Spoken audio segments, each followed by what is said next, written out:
Devin Dwyer is talking with a first-time voter who voted tonight. And Devin, let us know what they were thinking and what really turned the tide for them.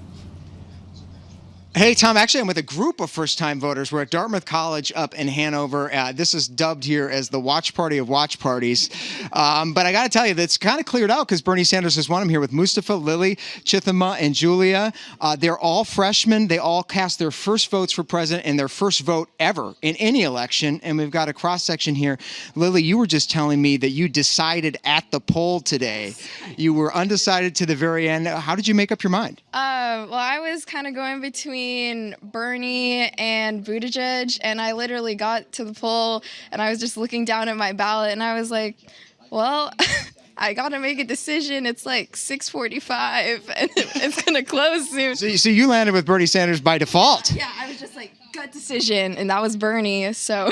Julia, you actually gave it a little more extensive thought, not to knock Lily here, but you were telling me that you were also deciding down to the wire between Pete Buttigieg and Bernie Sanders. Tell me about that decision-making. Why did you break for Bernie in the end? Right, so Bernie has a lot more support, obviously, here in New Hampshire, and when I went to his rally, he had a lot more cross-section and diversity between races and ages and gender, versus Pete was a lot of students, which is great, but he didn't really get the turnout of older folks and those middle-aged voters that are also really important as well as racial diversity. But the racial diversity of the crowd was a big factor for you in deciding this. And Mustafa, you also backed Pete Buttigieg in the end. Tell me about why you landed on him, and do you think what do you think about the criticism that he's too inexperienced and he's too white? He doesn't have the support that Julia's talking about.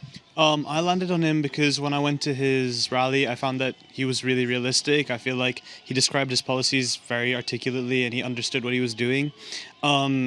To address the inexperience and the voter support, I feel like as the polls continue to run, he'll gain traction in both of those. And I feel like an experience that will come with the job. And I feel like he's already starting to prove. I mean, the description of his policies shows that he at least has some basic understanding. On the job training, but I got to get Chitham into this real quick, Tom, because she voted for Andrew Yang. Are you disappointed he dropped out tonight? Yes, I am. Like, I voted for him because my dad, he said he was a businessman. So I was like, oh, that's cool. And then also he's from New York. So I'm from New York. Who's your second choice?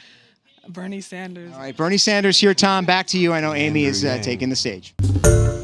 Hi, everyone. George Stephanopoulos here. Thanks for checking out the ABC News YouTube channel. If you'd like to get more videos, show highlights, and watch live event coverage, click on the right over here to subscribe to our channel. And don't forget to download the ABC News app for breaking news alerts. Thanks for watching.